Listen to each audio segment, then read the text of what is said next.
Muy buenas noches, soy Paulina Mercado. Bienvenidos a Azteca Opinión. Esta noche Sabina Berman platica con Armando Ríos Peter, quien explica sobre su decisión a la posible candidatura del gobierno de Guerrero. En la entrevista con Sarmiento, el periodista habla de un tema que a todos nos preocupa: la educación en México. Existen 300,000 plazas de maestros irregulares y solo el 3% de los estudiantes tiene nivel de conocimientos de inglés, a pesar de los 33 millones que se invierten. Otro tema actual, la CENTE y la educación. ¿Usted qué opina? ¿Se debe seguir tolerando que los maestros de la CENTE pongan en jaque a la ciudad? ¿Cómo puede esta organización exigir un pago cuando no dan clases casi un tercio de ciclo escolar? Estas son preguntas a quemarropa. Y en Al Filo, Ana María Lomelí charla con Carlos Navarrete, presidente del PRD. No se lo pierda. Y no olvide que si se perdió uno de sus programas favoritos, nos puede seguir a través de nuestras redes sociales. Bienvenidos.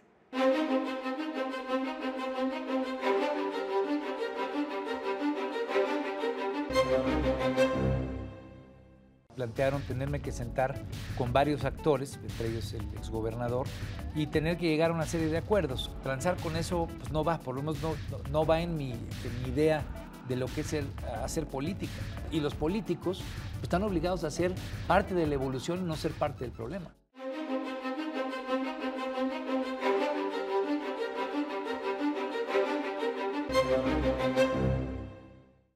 Senador Armando Ríos Peter, ¿vas a ser el candidato del PRD al gobierno del estado de Guerrero?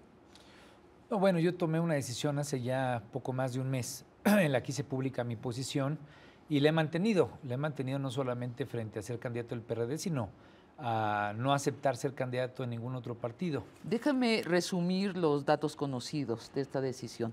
El PRD te ofreció ser candidato a la gubernatura de Guerrero, tú querías ser gobernador de Guerrero, eres el candidato, el precandidato, no importa de qué partido, con mayor intención de voto, y entonces el presidente del PRD, Carlos Navarrete, te propuso el pacto de que para ser el candidato del PRD deberías proteger al ex gobernador Aguirre. ¿Es correcto?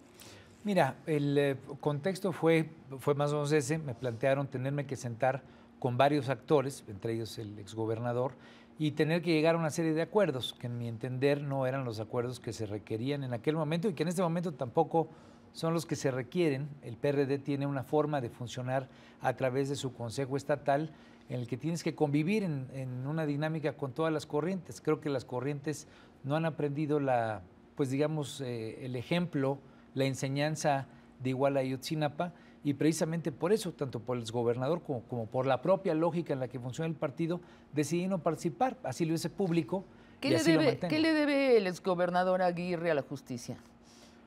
Bueno, yo creo que son dos cosas y por eso es importante dejarlo en contexto. Yo creo que hay un tema de responsabilidad política. Siempre en este debate que se dio pues hay que exigir, evidenciar cosas, ¿no? Elementos jurídicos, legales. Yo creo que no es ahí donde está el juicio de ese momento que significó Iguala, y te lo quiero explicar. Yo creo que hay un tema de responsabilidad política de cómo funciona la sociedad que de repente te lleva a que se genere un contexto como el de Iguala y Ayotzinapa. No es solamente un tema de justicia propiamente, es un tema de cómo se dieron las relaciones autoridad-sociedad, cómo se fue generando el contexto social. Lo que nos abrió Ayotzinapa, Iguala, a todos los mexicanos nos mostró en maqueta cómo funciona el Estado mexicano coludido con el crimen, en un sector tenebroso que se llama la corrupción. Allí es donde se coluden crimen y Estado. Y sobre todo la impunidad, que tiene que ver con una serie de interacciones de todos los órdenes de gobierno. Me parece que ahí es a donde hay que verlo, donde hay omisiones, donde de repente hay complicidades, de repente hay ausencias. Gravísimas. Y que son terribles. Donde de pronto un policía está contratado por el narco. Y le entrega a los jóvenes a sicarios que terminan asesinándolos, en la versión de la PGR, desapareciéndolos literalmente. Entonces, me parece que es un contexto de un juicio histórico para Guerrero y para el país, porque lo más terrible es no solamente que haya sido igual a Ayotzinapa, eso es dolorosísimo para las familias por el contexto de Guerrero, pero lo más terrible, Sabina, es cuando de repente empiezas a ver padres de familia extendiendo su brazo, sacándose muestras para ver si el ADN de ellos es el de alguien que aparece en una fosa clandestina. Entonces, el hablar de 22,000 desaparecidos en este país, no solo en Guerrero, sino en el país, pues ya te habla de que el Estado mexicano está mal. Y creo que ese es un juicio histórico que tenemos que hacer, autocrítico, para garantizar a los padres de los 43 jóvenes que esto no va a volver a suceder, pero sobre todo a la sociedad en su conjunto. Ahora, Armando, te voy a hacer, ahora que nadie nos está viendo, digo, pues 2 o 3 desvelados, distraídos que nos están sintonizando, ¿por qué no transar con eso?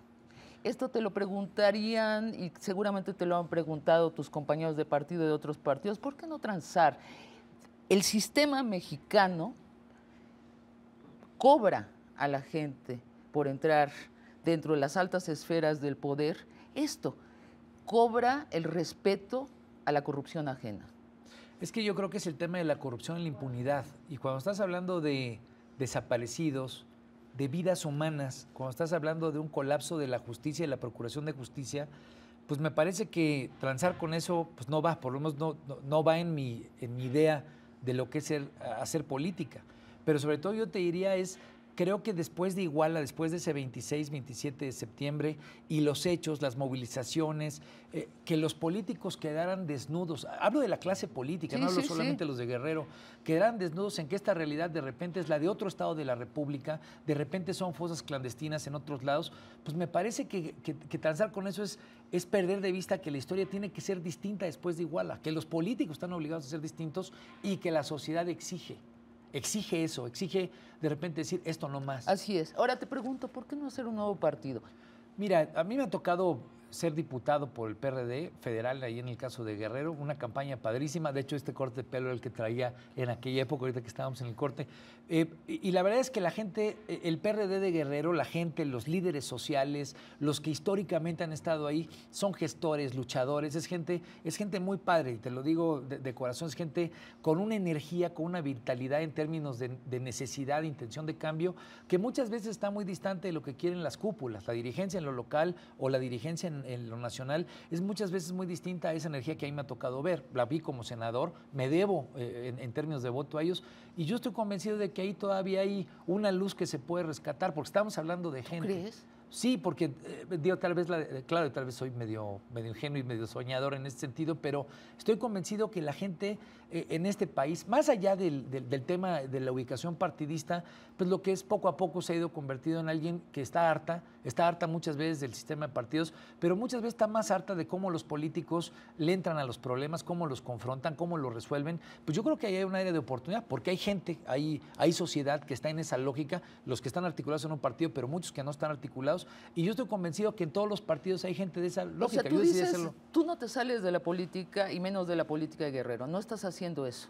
Pues no, yo soy senador por el estado de Guerrero, estoy obligado, ¿no? Y tengo una responsabilidad con mucha gente que cree que podemos hacer la diferencia en este caso. Pero lo que sí estás diciendo es que el que sea el candidato del PRD es un señor, iba a decir o señora por Betty. Para ser políticamente correcta, no, pero va a ser un señor que sí se va a sentar con el exgobernador Aguirre y le va a decir, no te preocupes, tú y tu familia no se preocupen, no se les va a revisar nada. Eso es lo que va a pasar. Pues mira, yo espero que no sea así. ¿Pero va a ser así? Mira, yo traté de pregonar con un ejemplo. ¿Tú eras el mejor candidato posible para el PRD? Bueno, si te dejan ir a ti, es que no están dispuestos a sacrificar la relación con Aguirre. Es decir, no están dispuestos a la justicia. Bueno, mira, yo espero que haya un aprendizaje dentro del PRD que obviamente tiene una primera línea que tiene que pasar, que es los candidatos que nombre, la forma en la que los nombra, y no solamente el candidato a gobernador o gobernadora, es los perfiles que le vas a ofrecer a la sociedad. Gran parte de la crítica que tuvimos frente al tema de Iguala fue que un candidato que presentó el PRD resultó ser un asesino, que fue José Luis Abarca. Entonces, no entender que esa es una crítica que está en la psicología colectiva de la gente de Guerrero y de la gente del país que está examinando, me parece que sería un error. Gran parte de mi llamado ha sido ese, garantizar que estén los mejores perfiles, hombres y mujeres mujeres, pues que puedan representar en las listas que el PRD merece ganar. ¿Cuántos políticos jóvenes están contigo? Tienes 42 años. Sí, estoy a punto de cumplir los 42. O sea, tienes 41, estás en un peligro de cambiar de preferencia sexual. De los 41, pero espero estos 10 días pasarlo. ¿Quiénes están contigo? Bueno, mira, me ha tocado hacer política con mucha gente desde la universidad, que ahora está en espacios de trabajo. En el caso del Senado te puedo hablar, hago política con Zoé Robledo, que es compañero mío, amigo de mucho tiempo, obviamente con mis compañeros senadores, con Miguel Barbosa, con varios de ellos, con Alejandro Encinas, pero además yo creo que hay una parte de actores políticos, algunos en el PRD, otros fuera del PRD, pues que están en esta lógica, y yo creo que esa es la lógica, no solamente, yo soy padre de familia, que estás obligado a tener, porque esta es la oportunidad de realmente construir un país distinto para la gente que cree en ti, para la sociedad, pero también para tus hijos, porque aquí vives. Entonces, en esa lógica, creo que hay una posibilidad de articularse. He platicado con mucha gente y he encontrado que hay mucha gente que quiere esta lógica. Claro, también hay muchos que no la quieren, ¿no? Pero yo creo que los ciudadanos queremos la lógica, los que no quieren esta lógica es la casta política, en donde hay esta regla, hay este pacto, y tú corrígeme si me estoy equivocando, pero de lo que yo conozco de esta casta, como observadora de esta casta, hay una condonación de la corrupción ajena. Y esto cruza los partidos. Ya que estás allí, bueno, pues ese se mochó un poco, este tomó del erario, este hizo lavado de dinero, pero es parte de ser político en México. Es más, la pregunta es cómo se puede ser un político honesto con ese tipo de presiones, porque tu boleto de entrada a la casta política es la corrupción, para que seas parte del club secreto.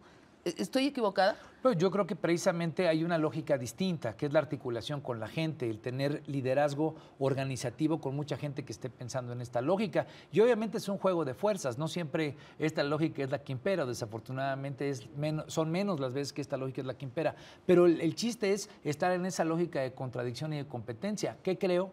Pues que los medios, la gente que hoy hay una exigencia y que creo, y repito, después de Iguala y Ayotzinapa, después de ese octubre y noviembre, después de la Casa Blanca, que es un contexto general de información y de concientización que tuvo la sociedad mexicana, pues me parece que hay una enorme área de oportunidad. Hay que trabajarla con transparencia, con propuesta, con creatividad, con planteamiento, enfrentando los ataques que después te vienen en reacciones de los otros, y ahí se va avanzando. Yo creo que en esa lógica es como puedes tener una evolución de la sociedad, y los políticos pues están obligados a ser parte de la evolución y no ser parte del problema. Pero no lo están haciendo. Yo diría que tú eres un caso extraordinario, por eso te invitamos al programa. No lo están haciendo. Lo que están mostrando es que son irredimibles, que son incapaces de revertir cómo funciona esta casta política. En España hay corrupción. En Brasil hay corrupción. Pero lo que tienen ellos en España, tienen jueces decentes y que son independientes del poder político. En Brasil tienen 10,000 fiscales que son autónomos del poder político y que son considerados por el resto de la población héroes verdaderamente, que vuelven que la corrupción que existe no sea sistémica, que sea castigada. Por lo tanto, que el sistema se regenere a sí mismo y que la gente tenga confianza en el sistema. Lo que no tenemos en México es esta justicia autónoma del poder político, por lo tanto tenemos una corrupción sistémica. Tú me aseguras que hay algunos políticos que no son corruptos, luego te pido una lista.